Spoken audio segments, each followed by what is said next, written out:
Clear prop. Tower 73, changing number 2, following twin traffic, 3 mile final, clear passenger. 1 Charlie Bravo, makes straight in runway 25, join 4 mile final. This is Behind the Prop with United Flight Systems owner and licensed pilot Bobby Doss and his co-host, Major Airline Captain and designated pilot examiner Wally Mulhern.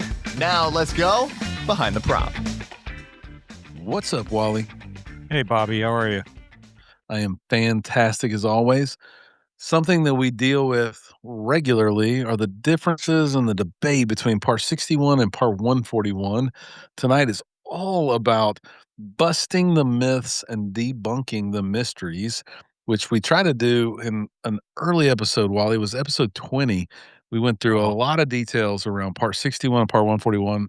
I remember the prep for that show was like ridiculous. I think I spent 20 hours preparing for that show for a 30-minute episode, but I think it was very helpful, and it's still very, very valuable. But today we've got our guest on the show, Jay Robinson, my vice president at United Flight Systems and a good friend, almost 15 years of flight school experience working at Part 141, Part 61 schools. Jay, thanks for joining us tonight. Absolutely, Bobby. Thank you for having me. And Wally, always good to work with you as well. Yeah. So I hate the internet when it comes to this kind of stuff because I don't think the information is always good. And you, if you're listening to this show and you have anything to do with flight training at all, you probably have heard a lot of pros and cons, this and that from Part 61, 141. And you've probably heard strong opinions that Part 141 is faster, Part 141 is cheaper, Part 141 is better. Or maybe you've heard Part 141 is more rigid, bureaucratic. It's a nightmare. Don't do it. You got to pay in advance. Is that all true, or is that hanger talk? And we're going to dive deep with that in this episode with Mr. Robinson, who's going to tell us what he thinks.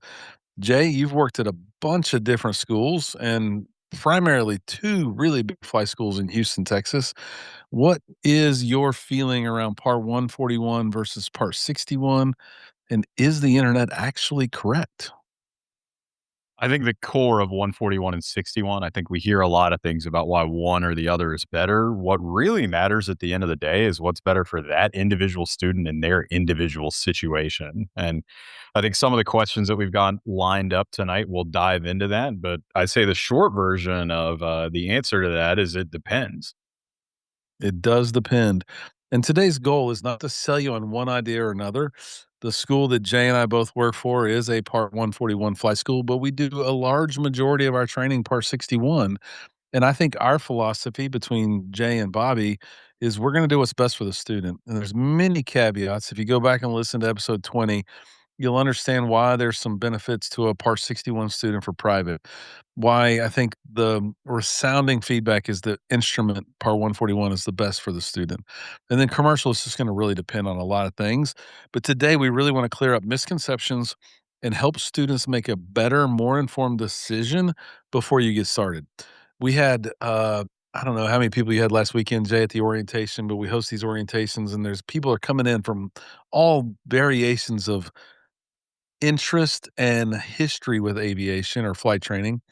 Most people have no idea the difference between Part 141 and Part 61 when they show up to those orientations, and they're so confused. They've read something, they've heard something, they have feelings, but it's very misinformed.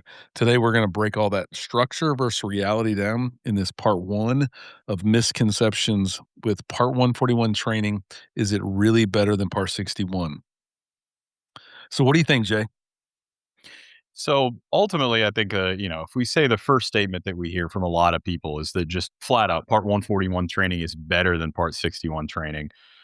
I want to clear that up. Part 141 is not inherently better. The key is it's a more structured and more standardized way to conduct flight training. And let's dive a little bit into what that means. Ultimately, that means to be a 141 school, you have to go through a process to become approved by the FAA. You have to have what's called a training course outline that's approved by the FAA that specifies exactly what training at a minimum is to be provided. You have to have a training syllabus that is either denoted in that training course outline or a pre-approved syllabus that you specify in that training course outline. And then really the biggest part of it is that the FAA actually starts to have some formal oversight, some audits, compliance checking, all of these things happen. And all of these are great things about working with a Part 141 school. But I think the real key is that structure and standardization don't necessarily inherently equal quality. I think it's all about how all of that is applied for each student. And I think really quality of a school comes down to a few factors. I would say instructional quality is probably the number one factor, the quality and the consistency of the instruction that's being given. What's their aircraft availability like? What's their instructor availability like? How's the customer service experience? How is the school supporting their students and really trying to provide them with all the tools they need along the way on their aviation journey? And then how does the school actually manage the training? You can have a very, very well organized school that's not Part 141 deliver a great experience, and you can have a disorganized 141 school with a terrible experience. So, Wally, said it 1,000 times plus maybe that you given me my instrument check ride. That was probably in 2017 at the same flight school that Jay and I both work at today. You've seen a lot, and this wasn't teed up. What changes have you seen in the way our flight school conducts stuff? And we're the same school. We were Part 141, Part 61 back then. I happened to take my instrument check ride under Part 61 because I already had a lot of cross country done. What is it that you've seen the evolution of, good or bad, not gonna hurt my feelings, at United Flight Systems in the past almost 7, 8 years? One word, and that's standardization, um, amongst the instructors, I should say. You have a wide variety of airplanes, so all your airplanes aren't the same, so we can't really do anything about that. But, as far as, the standardization from the instructors, there was a time where, at your flight school, I could tell who a student or who an applicant's instructor was by the way they recovered from a stall, if it was one Mm. particular instructor, because this particular instructor was, afraid of stalls, I think. And so I would get the applicant and we would clear the area, we would slow the airplane down, and we'd get within about 10 knots of stall speed, and they would recover. And I would say, "Okay, let's take it to a full stall like the ACS." So, but anyway, with that's not happening anymore. The everybody is pretty standard. And one thing that tells me that you are standard is sometimes I hear some of the instructors in the hallway whining a little bit about having to be Mm. standardized, and that's a good thing. When I say that, Agreed. that's a very good thing when I hear that, and I usually, if I have the opportunity, will take pull them in and say, "Let me explain to you why this is a good thing." My day job, my other job, I work at an airline that has 17,500 pilots. Just wrap your head around that, 17,500 pilots, and most of the time when I go fly, I have well, I won't say most of the time, but maybe half the time I go fly a trip, I've never met the person I'm about to go fly halfway across the world with. And because of standardization, it's safe. Yeah, I would say it's really been about a 2-year journey that we've really, really tried to focus on standardization.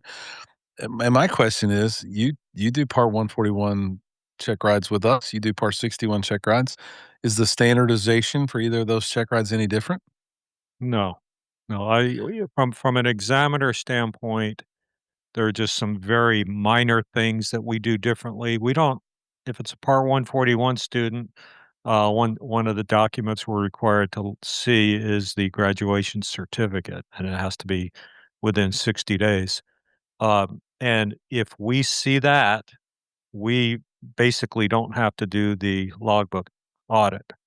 Um, the that's basically the onus of that is on you, the flight school. So from that standpoint, yeah, it's actually a little bit easier to do a 141 check ride because I may save If you got a good logbook, I save 2 minutes. There you go. And is it a fair statement to say that a really good Part 61 flight school could outperform a Part 141 flight school? Absolutely. Yeah. Yeah. And so it really has nothing to do with the parts. And I think that's when I get emails or questions from listeners on the show or people come into the flight school and they say, "Hey, we're going to go to this college program, and the college program, they're Part 141. I, assu- I assume we should do Part 141 for private before we go." I'm like, "No, it's really no different. It's a variation, right? I can go to homeschool in elementary school.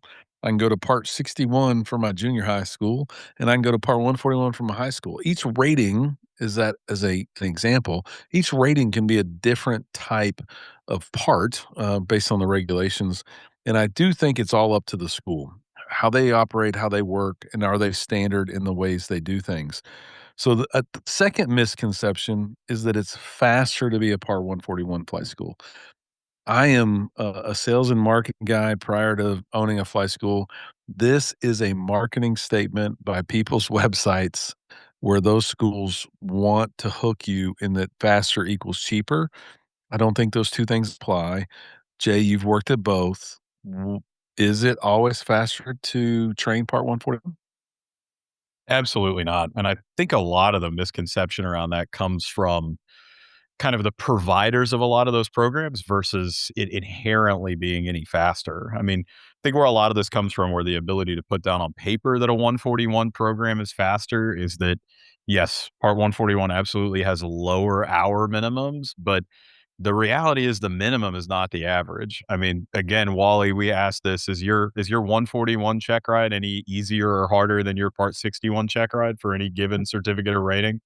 No, absolutely not. And in fact, once we get past the qualification uh, phase of it, I probably totally forget if we're under 141 or 61. It's all the same from my standpoint. Absolutely. The point being is that the applicant at the end of the day, regardless of which program they go through, has to have the same skill set, the same knowledge, the same level of proficiency. So while the minimums on paper are lower, that doesn't necessarily mean that for any individual student that that's really going to come out. Now, I think there's a lot of organizational habits that more 141 schools tend to have than 61 schools, but that's certainly correlation, not causation there. Again, I think how quickly you get through the program. I mean, if we talk about from a logistics perspective on the flight school side, I think aircraft and instructor availability are the big ones there. And then just how the school takes care of those students and guides those students. On the student side, I mean, if you're super available and can train at a frequency that makes sense for you, again, we'll talk about why the maximum pace you can do is not always the right thing. But the combination of that and your study habits, and then how prepared you show up for each lesson, I think the reality is, if we kind of break it down in the different courses that most of our students go through, for private, honestly, we end up well within the margin of error when we compare our 61 students and our 141 students. And I think most schools that offer both types of program would probably be in the same boat. Instrument is where 141 is really gonna shine. Ultimately, the minimum actual training, again, slightly lower minimums, but we lose that requirement for the student to go out and build all of that PIC cross country time that they would have to under Part 61. So, if you conduct your training, let's say you get your private and then you go fly for fun for a couple years. You do those trips to Austin, San Antonio, Dallas, New Orleans, and you have all that cross country time, then more power to you. Let's look at Part 61 instrument. But for most students who come straight out of private, taking away that time building burden is going to get them through significantly faster. And then when we get to commercial, it's very different. It's either 250 total time as your top billing line item for a 61 commercial, or it's about 120 hours of training under a Part 141 syllabus. At the end of the day, we're going to do the math. And again, that's a reason that we're really committed to offering both types of training. We want to look at your logbook and see which of those two methods is going to get you there the fastest. So saying they're inherently faster is definitely a no. They absolutely can be faster, especially in the case of instrument training for someone who's just finished a private. But again, the individual school matters much more than being Part 141 or Part 61. Yeah, I've always said this. I say it all the time. Speed is marketing. It's not reality. Everybody's availability is different. Everybody's wallet is probably sized a little differently, and those two things mean the most about success. And then the third thing is always going to be motivation and coming prepared.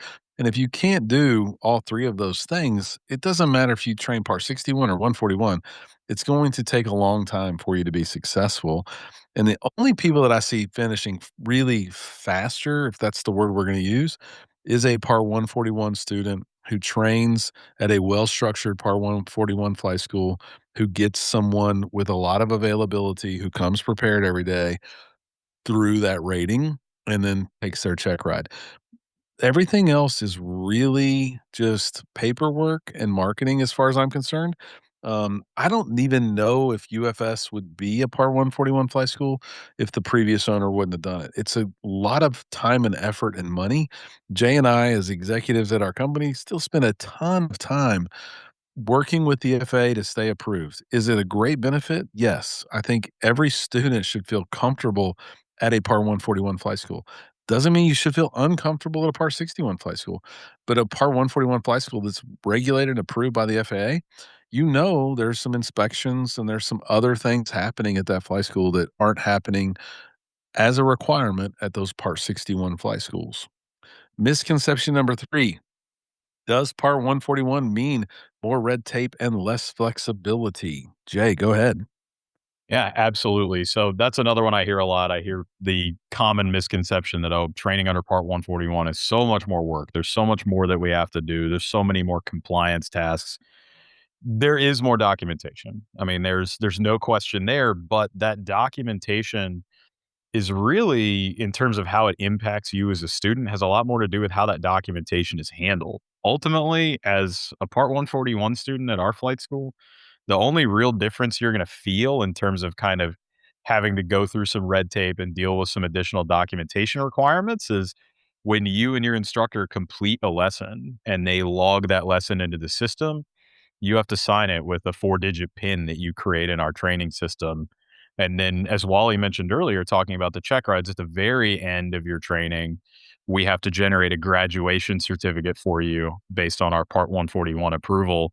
But on the day to day for you as a student, it's not going to feel significantly different. I hear people say all the time, oh, 141 is completely inflexible. Like, we can't apply any level of creativity. We have to do things in sequence, in order. We can't skip anything.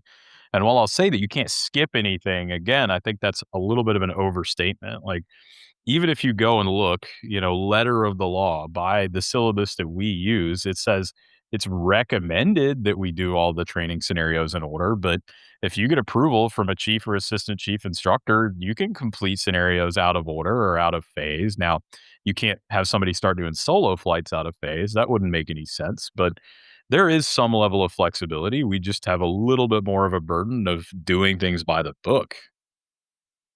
And for us, we built a team probably 2 years ago now that we call Student Success. It's really that team that kind of nurtures people through the system. And I think one big misconception that's not really on this list that we're talking about is syllabus versus TCO. Lots of people don't understand TCO because it's an acronym and it's not even aviation, but it stands for Training Course Outline. Me and Jay wrote our training course outline. It's obviously modified from 20 plus years of being at our flight school, but the training course outline dictates the framework by which we train a Part 141 student. That training course outline defines the syllabus that we're going to follow. Yes, we stay in track with that, but one thing that's really cool about our training course outline is we've got the FAA approval that if you take the Cessna training kit or a King School training kit, the online course, that it forgoes the FAA federal regulation requirement of 35 hours of one-on-one ground school being delivered, if you complete that course. And that's a huge benefit for our students. And it's one of those things that my predecessor thought of, not me, that we continue to rely on today because it's one of those factors that makes it more economical for students to go to United Flight Systems and complete their training. The syllabus we use is the Cessna syllabus. Not every school uses the Cessna syllabus. Is it required, Wally, for every school to follow the exact same syllabus if they're Part 141? No, absolutely not. And so, I mean, big schools like Emory-Riddle and the college programs, they have written their own training course outline. In many cases, they might follow the Cessna syllabus. For years, we did both the Jeppesen syllabus and the Cessna syllabus. And as the owner of the company, it was extremely painful to deal with that because you couldn't just get halfway with a Jeppesen student and then move over to the King School syllabus. And I think that that is one of those just misnomers, misconceptions that people don't understand. It's just flat out false. The FAA does not provide the syllabus. The FAA provides you guidance in the regulations. They require you to create a TCO. Your TCO names the syllabus, or it could be a custom syllabus as long as the FAA approves it. Agreed. How I think a lot of different that. Sorry, Sorry, so go I ahead, was just Bobby. wondering, Jay, from your perspective, how different you worked at one big school in the South, one big school in the north of Houston. How different at the end of the day is the program of a Part 141 training program between those two schools? I'd say ultimately, from the perspective of a student, it's generally not going to feel significantly different in terms of how much training you have to do, I think is what we tend to be focused on. So every flight school that's approved under Part 141, if they wanted to, could write their own syllabus, but it has to, at a minimum, provide the training that's laid out in what's called the 141 appendix. You have these 141 appendices for each certificate or rating, and they give you the minimum framework that you have to build your syllabus on. But really, where I would define a lot of the quality and the benefits of any individual syllabus is not on what are the minimum training times. It's what are all the materials and techniques and know how and just experience of providing training that that syllabus provides both to the students and to the instructors. That's really where you're going to feel the difference. And I've worked with organizations that use the Cessna syllabus, the Jeppesen syllabus, and I've worked with organizations that wrote their own, and they all function very well, but in very, very different ways in terms of what they provide the student in terms of resources and what they provide the instructor in terms of resources. Well, one thing I keep coming back to, and it's kind of relevant in the time frame that we're in, that this mosaic rules changed a bunch, and people can fly a Cessna 172 and a Piper Warrior in most cases as a sport pilot. But is it any easier to land the plane as a sport pilot that only requires 25 hours of flight training to come in and out of Hooks Airport and do all the things in the very complicated airspace? Just because the regulations say that it requires a whole lot less time doesn't mean that the human doing the work is going to be able to get done in that short window of time. Agreed. And don't get me wrong, I think Mosaic is a great thing for general aviation, but the reality being, no, for all of the reasons you said, most sport pilots are not going to finish significantly faster than any pilot, I'll say, at the same airport. You know, if we say somebody got their sport rating at a relatively small rural airport with very little traffic and that your practice area was just getting outside the downwind, then yes, they could probably get done in less hours. But it has a lot more to do with those factors than really going through the sport pilot syllabus. And I think, again, for all those reasons, pre-Mosaic rule, the organization that we both work for now, and one of the organizations that I formerly worked for, had sport airplanes for a little while and chose to part ways with those because we realized the benefit wasn't really there, unless that was going to be the only way that you could participate in flight training, which is why I still think that sport and Mosaic is a great thing, but for a very different reason than I think it's typically perceived. Yeah, I think everybody thinks it's gonna be the cheap way in, but it's really no different. Misconception number 5, stage checks are just redundant tests. What do you think about So that? Yeah, I think we all have some pretty strong feelings about that for sure, because that's one that we hear all the time, that there's a big resistance to stage checks and progress checks, or perhaps some anxiety or trepidation surrounding those. But ultimately, stage checks and progress checks, whether they're conducted under Part 141 or Part 61 as optional things, are really there more for us to just catch those weak areas early in training and fix them before the law of primacy sets in and we have a huge burden to overcome trying to help someone unlearn something. They're really a quality control function. Like I hear people talk about them like a mini check ride all the time. That's not what they are. I hear people say a lot of things, but ultimately we want to fix those gaps in knowledge and maybe things that weren't taught perfectly much, much earlier versus waiting until we get all the way to the end of your training to try to fix these things that you've now been doing for the last 30, 40, 50, 60 hours. So I'm very passionate that stage checks absolutely benefit the student more than anyone else in the equation because we can make fixes early and help you get done without getting a kind of rude awakening at the very end of your training. Well, Well, it's Wally, quality, it's quality control, the stage checks, it's letting, uh in most cases, it's probably letting someone else take a look at the student, another instructor, who might have a different perspective, and maybe the first instructor, they're overlooking something, but they don't realize they're overlooking it, and, uh, the other thing is that from you as a school, I mean, if you see, uh Fred's students are all struggling with this. Well, maybe it's worth having a talk with Fred. But like on the airline level, we do it too. I'm about to start training just in a couple days on a new airplane, and we basically have gates that we go through at the airline level as well. The first one is called a systems validation, which is basically the oral. The next we have a procedures validation, and that's you know just what it says, the procedures of getting the airplane in the air. After that, we have a maneuvers validation. That's where we go up and we do the engine out stuff, the engine out approach, engine out missed approach, emergency procedures. And then it all comes together with a line oriented evaluation or LOE. So, it's the same thing, a stage check. Basically, we call them validations at the airline level. well, and you do them in the airlines, on your current, airframe. Do you sometimes spot something that was missed? Yeah, absolutely. And that's what they're there for. I think Yeah. I think the people that think, flight schools are milking them for money when they're doing stage checks or something is just a big misnomer. Wally, you and I have done so many in-person events and podcast episodes and just conversations in general about check ride anxiety. Do you sense sometimes when someone's been through a number of stage checks and had some of that comfort taken from them before they meet Yeah. you?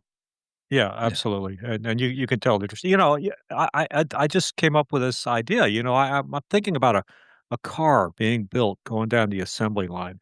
I would assume that there are I don't know. I've never been in a car factory in my life, but I would assume that there are inspections that are done before that car is being put on the truck to go to the dealer. You I'm don't think they assuming paint that. it and then see if there's an engine in it?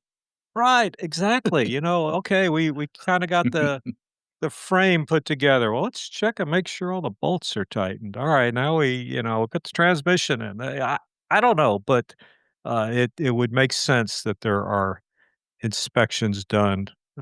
Same with your house and any item. You could say this more. It's real world. You're listening to a podcast with 3 guys who have probably taken 200 plus check rides. Of those, I gotta give Wally like 180 of them, and me and Jay have probably Agreed. done 20.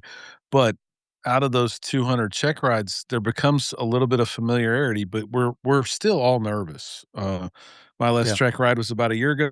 I was nervous. Today, we had a young man show up for a check ride with a different designated pilot examiner who called it as the meeting started, Wally, and it was all about, "I was so anxious last night. I didn't sleep. I was tired. I was scared." And I hate that for that person. They've been through some stage checks, but this is the first one. This was the private check ride, and being that overwhelmed is not what this is about. So anybody out there, shake it off. Wally and every other DP wants you to be successful. The stage check should warm you up to that. But let's jump to misconception number 6. Failing a Part 141 stage check hurts my pilot records. Jay, we've spent a lot of time on this recently because of We some fear, certainly have. uncertainty, and doubt. Give us the right information and share it with the internet. Yeah, I mean, short answer, that's just not true. I think that comes from a misconception about certain Part 141 schools that have something called self-examining authority, where your final end of course flight, which is distinctly different from a stage check, actually is your check ride for that certificate or rating. And so if you are unsuccessful, then that does go on your record as a failed check ride, but only in that very, very specific circumstance. Your normal Part 141 stage checks that you do as part of our 141 program or any 141 program that doesn't have self-examining don't go beyond our training records. It's internal information. It's what we use to help improve the training experience for you, for all of our students, help make our instructors better. It's not something that goes on your record. And, we can talk about all this more in depth, but Wally, from an airline perspective, is that something that you and the hiring crew over there are even asking about? Is that something that comes up very often, is failed stage checks? No, I've never heard of that, and again, I'm not involved in hiring, but, uh, the failed check rides will come up, and, it's not a deal breaker either. But I've never heard of them asking about failed stage checks, no. Yeah. Yeah, I think And I we think talk about this a whole bunch, but at the end of the day, there's probably more people that have failed a check ride than those that have been perfect through every check ride. Yeah, If you fail a check ride, it's not the end of the world. But if you tell someone, any other pilot, that I didn't learn anything from failing this check ride, that's probably going to hurt you more than the failed check ride. Like, there's got to be something that you take away from it, and you've got to be accountable to it. We've all seen it or heard it. It wasn't my fault. When you're piloting command, it's your fault. Like, own it. Just own up to it. right. It's your responsibility. agreed. That being said, this does not get mailed in by Bobby Doss, the owner of the flight school. When you get a flight, when you go to an airline and they say, "Hey, can you give us all the pilot records for this pilot?" I do not send them something that says you failed a stage check flight number 7 of your private pilot training was failure. They're never going to know that. Should you talk about it with the person that's hiring you? If you failed a stage check and they said, "Have you ever failed a stage check?" I think honesty is a really important thing, but I don't think there's anybody out there that's hiring pilots that hasn't heard a good story about a failure that didn't make them feel more confident about that pilot. Right. All right, Absolutely. couple bonus ones, then we're gonna have some rapid fire questions. Bonus one, Part 61 is always cheaper. Jay, you're a little bit around the money, you're a little bit around the flight school. Is it always cheaper to be a Part 61 student? Absolutely not. Again, our easy example is a Part 61 instrument student. Right after they finish their private, you're going to have a huge burden on time building. And then in most of our other courses, it's going to depend on your individual situation. As a private student, generally we're going to lean towards Part 61 more for having a little bit of flexibility in the way that we can help you if you come up against some challenges that really versus really thinking that you're going to finish inherently cheaper and faster from the get-go. Again, instrument, we're probably going to lean towards 141 unless you think that you just have a ton of cross-country time, because that's going to be a significant savings. And then when we get to commercial, again, we'll do the math. The short answer is, if you have significantly more than 130 hours when you start trying to become a commercial pilot, then Part 61 is going to get you there in less hours. If you have significantly less, you really blew through your private and your instrument, then that 120 hours of training for Part 141 is going to be less. And I think a lot of times we hear Part 61 is cheaper. Again, I think that has to do with the training organizations that we're looking into. If a school just happens to inherently have lower hourly rates, which that in and of itself certainly is not the whole story. But that can make it seem cheaper. But if that school's really inefficient, doesn't have any structure, doesn't have a way to make sure that you're on track and help you recover if you're not, then you might have a cheaper hourly rate and a theoretically cheaper program. But in reality, that could really come back and bite you if there's not the organization there and you don't just absolutely nail everything the first time. So I'd say a well-run 141 program and a well-run 61 program can really save you money more by helping you not have to repeat lessons a bunch of times, helping you understand how to be prepared, and especially when we conduct these stage checks that we've been talking about, we can suss out any issues in your performance before you go and do that with the DPE and write them a nice healthy check and then be told that there's something that's not quite up to standard. So there's a lot of ways that a well organized school can save you money, but it's not really about 61 being cheaper or 141 being cheaper. It's about the organization. Wally, is your Part 61 check ride cheaper than your Part 141 check ride? No. No. No. Okay. I mean, people's time is valuable and Wally's time is valuable, so it's not going to be cheaper. And I think it's important that we don't correlate those two things. Money, this is a very expensive thing. I'm around it all the time, but the money doesn't constitute it. And the one thing that I tell students, parents, people that always talk to me, if somebody's charging you $20 an hour less for the plane that you're renting, but you have to fly 4 proficiency flights before your check ride because the wait for that check ride is so far in advance. That $2,000 for those 4 flights is going to way outrun. That's an extra 100 hours at $20 an hour. People get so fixated on that hourly rate, but it is smoke and mirrors. If you're working with a good school that's well organized and is working for your success, and yes, I'm a little biased. I've tried to build all these things for us. You are going to get done more economically, not always cheaper, but more economically than you will if you have to fly a whole bunch of proficiency flights and that school's not trying to help you be successful. And it is a slippery, slippery, slippery slope. Last bonus one is switching back and forth between Part 61 and 141 ruins progress. Jay, I'm not sure progress is the right word, but what are your thoughts on switching back and forth between ratings? Yeah, In I the would same say, rating. yeah, okay. Those are again two very different questions. Between ratings, you can do it all you want. Like you can get your private one-way instrument a different way, commercial a different way after that. Does not make a difference. When you are midstream, we'll say, in a training course, we can absolutely transition you from 61 to 141 or vice versa. It's just really about understanding the inherent rules that surround that. So let's say you are a Part 141 student and for whatever reason you want to switch to Part 61 during the course of your training.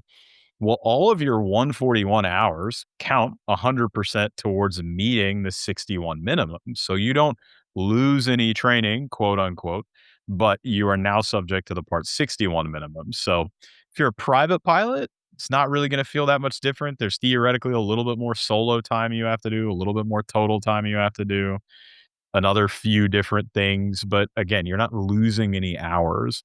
I would say like a worst case scenario would be if you're an instrument 141 student and you were forced to switch to Part 61 for some reason. Again, you don't lose any credit for the training that you've done, but you are now subject to having to have all of that cross country time that we talked about before. Um, if we're switching the other way around, if we're going from Part 61 to Part 141, we have the ability as a school by regulation to evaluate the training that you've done. And we can give you credit if you're going from 61 to 141 for up to 25% of our syllabus minimums. So it depends. If you're right at the very end of your training, that could potentially be very painful. But if you're pretty early in your training, it's not going to make that much of a difference. And then finally, let's say you're switching 141 schools. Let's say something happens, you have to relocate, you find another 141 school. That school that you go into can give you credit for up to 50% of their syllabus minimums. So long story short, there is a process. A good school is going to do everything they can to try to soften the blow that you might incur when changing. But just know it's going to depend on where you are in that process, how impactful that's going to be for you. Yeah, I don't think it's so much about picking the reg and then picking the school. It's about picking your goals and what your desires as a pilot or future pilot, and then picking the right place for you to go.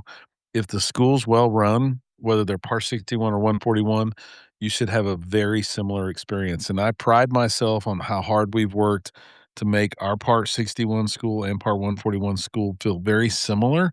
They're the same school, but the syllabus and the way we teach is exactly the same. We work behind the scenes, probably not even really involving you too terribly much, on making sure we meet all the requirements before we present you to Wally. It's our job as a flight school to present you to Wally, and I think some people lose sight of that, that are running flight schools, and they make it your responsibility as the student. If you have any questions, you ain't never have to worry about reaching out to me. Y'all all know my email address, bobby@behindtheprop.com or bobby@unitedflight.com, and we will help you answer those questions. But before we wrap up the entire day, let's do a little speed round rapid fire questions. Wally or Jay can answer any of these. Let's start with the first one. Is Part 141 always faster, Jay? I'm going to say no. It's really only faster if the student is training consistently, showing up prepared for the lessons, and really if the school executes well on that. Do they have the instructor and aircraft resources available to that student? Is Part 61 automatically cheaper? I'd say again, no. It really depends on how well organized the school is. It is not going to make that big a difference if a well organized school trains you under Part 61 or 141, or if a poorly organized school trains you either way, either. That's what's going to make the difference. Are stage checks something that students should be afraid of? Yeah, Absolutely absolutely not. not. I'll let you take this one, Does Wally. does No, no, failing the stage check hurt my pilot career, Wally? no, no, absolutely not. It's probably not going to come up. Now, Wally, you are an airline pilot, and this one's a really important question. Is Part 141 the only way that an airline-bound student can complete their training? No, no, military pilots, for instance, are not Part 141, and we have a lot of military pilots at my airline, at any airline. If a student can only fly once a week, does that pigeonhole them into Part 61 or Part 141? I would say no. Really, again, I think that misconception comes from a lot of 141 schools being collegiate programs, but that doesn't have anything inherently to do with Part 141. That's that school's structure. We're happy to work with you in either program once a week, twice a week, three times a week. We're happy to help you, whatever your pace is. All right, Wally, this one's for you. What do you think matters most, the federal regulations or the flight school? Flight school, by far, every time. And I'll give a big shout out to all those flight instructors that have come and worked at United Flight Systems and moved on, hopefully to bigger, better job. It is about the individual people that are doing the training. I think we've tried to do everything we can to standardize that and make them great and make them well armed to do their job. But it's the people inside of a flight school. And if that's not good, it won't be a good training experience for you. What is the biggest misconception, Jay, that students bring into the door when they think they know best, Part 141, Part 61? Absolutely. And I mean, I'll piggyback right off of what you said. The biggest misconception is that just being Part 61 or being Part 141 is going to make their experience better or faster. It's the school and the individual people within the school that create these results. All right, Wally, you don't own a flight school yet, but retirement's in your future, maybe reality someday. One question every student should ask a flight school before enrolling. Uh, let's see, how do you manage students who fall behind? That's a great question. Know, we all know of a big school that has some students that fall behind, and the sentiment on the internet and around the world is that maybe they push their students out. That's not a good experience, right? I don't think that's a good experience for anybody. I think at UFS and I think at many other flight schools around the world, they have a team of people, or they want to have a team of people that do everything they can to help you be successful. You may need some more ground. You may need one more flight. If they are tempting to you to make one more flight 10 times, that's not one more flight. But it is really about the people in the school that help you be successful. Help you be successful by being there for you and helping understand your situation, because your situation is different. Jay, one last final rapid fire question. If you had to boil it down, 61 versus 141 in one sentence. If I had to boil it down to one sentence, I'd say the right choice between 61 and 141 is what is the right choice for you as an individual student. That's why we talk it through with every student, talk through their situation and help them figure out for their journey, for their situation, what the right fit is. We execute on it as well as we possibly can. And that's what's going to get the results. Again, not the regulation. Last thing I'll throw out there, because I get this question all the time from people that are reaching out to our flight school wanting to be a great pilot. What's the real difference? Is there an asterisk on my pilot certificate? Wally, you make a lot of pilot certificates. You sign a lot of pilot certificates, or you watch a lot of people sign their pilot certificates. What actually looks different on a private pilot certificate, Part 61, versus a private pilot certificate, Part 141? Not a thing. And as I Nada. said, once we are beyond the qualification phase, which is before the check ride even begins, I'm not even thinking. I did 2 check rides today. I'm trying to think. I think I did a 61 and a 141 today. I mean, There you I had to think about it. go. Because they were that similar to one another. There you Right. go. Were they different? Were they different ratings? They were. They were. Okay. That made them a little different. But, we've had a number of people on our show. We had a guy who runs a consulting company called Ready, Set, Check, that talked about his hiring experiences at United. I think he said on that show he's never asked someone, "Did you complete your training Part 141 or Part 61?" It's Right. just really not something that I believe comes up in the recruiting mechanism, and doesn't provide the airline or the pilot a whole lot of value. It's really about you and what's best for you as a student pilot, and through your training, whether you train once a week or 5 times a week, you could train Part 61 or Part 141. Ask your school smart questions. Pay attention to how they take care of students that are falling behind. As always, thanks for joining us, Jay. Fly safely and stay behind the prop.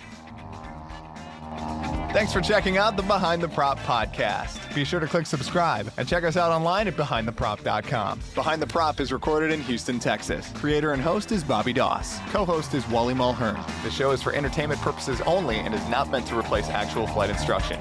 Thanks for listening, and remember, fly safe.